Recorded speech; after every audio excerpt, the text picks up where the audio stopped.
నమస్కారం. SV5 తెలుగు ఛానల్కి స్వాగతం. రోజంతా పనులతో ఒత్తిడితో అలసిపోయిన మీ మనసుకు హాయినిచ్చే ఒక అద్భుతమైన కథను వినడానికి మీరు సిద్ధంగా ఉన్నారా? ఈరోజు మనం ఒక రాజు, ఆయన రాజ్యం ఎదుర్కొన్న ఒక వింత సవాలు గురించి తెలుసుకోబోతున్నాం. ఈ కథ వింటూ మీరు ప్రశాంతంగా నిద్రలోకి జారుకోవచ్చు. కథలోకి వెళ్లే ముందు ఇలాంటి మరిన్ని మంచి కథల కోసం ఇప్పుడే మన SV5 తెలుగు ఛానల్ని సబ్స్క్రైబ్ చేసుకోండి. ఇక ప్రశాంతంగా కళ్ళు మూసుకోండి. కథ మొదలవుతోంది. అనగనగా సహ్యాద్రి పర్వతాల మధ్య శాంతిపురం అనే ఒక సుందర రాజ్యం ఉండేది. ఆ రాజ్యంలో ఎప్పుడూ యుద్ధాల భయం లేదు. దానికి కారణం అక్కడ పరిపాలించే మహారాజా విక్రమసేనుడు. ఆయన కళ్ళు వెన్నెలలా చల్లగా ఉండేవి. అందుకే ప్రజలు ఆయనను వెన్నెలరాజు అని పిలిచేవారు. రాజప్రసాదం పక్కనే ఒక నది గలగలమంటూ ప్రవహించేది. ప్రతి ఇంటి ముందు మల్లెపూల సువాసన వచ్చేది. రాత్రివేళ ఆ రాజ్యంలో అందరూ పక్షుల కిలకిలరావాలు వింటూ హాయిగా నిద్రపోయేవారు. ఒకరోజు సాయంత్రం రాజ్యంలో ఒక వింత జరిగింది. కోటగోడల మీద ఎవరూ చదవలేని వింత అక్షరాలు ప్రత్యక్షమయ్యాయి. ఆ మరుసటి రోజు నుండి రాజ్యంలో శబ్దాలన్నీ మాయమైపోయాయి. పక్షులు అరవవు, గాలి వీచినా శబ్దం రాదు.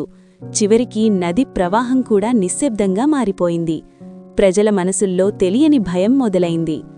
అప్పుడే రాజ్యానికి ఒక మౌనముని వచ్చాడు. ఆయన రాజు చేతిలో ఒక పాత తాళపత్రం పెట్టాడు.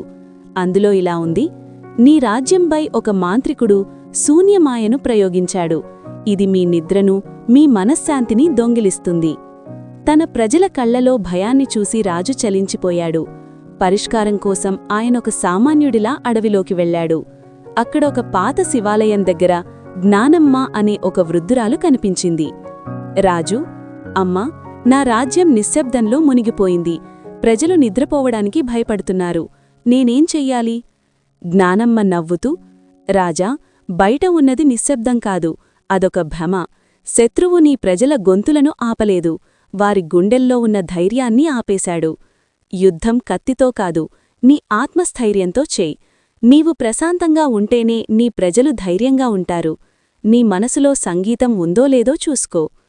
రాజు తిరిగి వస్తుండగా పొరుగుదేశపు మాంత్రికుడు తన మాయతో రాజును అడ్డుకున్నాడు. రాజు కళ్లముందు భయంకరమైన దృశ్యాలు. రాజ్యం తగలబడిపోతున్నట్టు, ప్రజలు ఆకలితో అలమటిస్తున్నట్టు కనిపించాయి. రాజు ఒక్క నిమిషం కలత చెందాడు. కాని వెంటనే జ్ఞానమ్మ మాటలు గుర్తు తెచ్చుకున్నాడు. కళ్ళు మూసుకొని తన శ్వాసను గమనించాడు.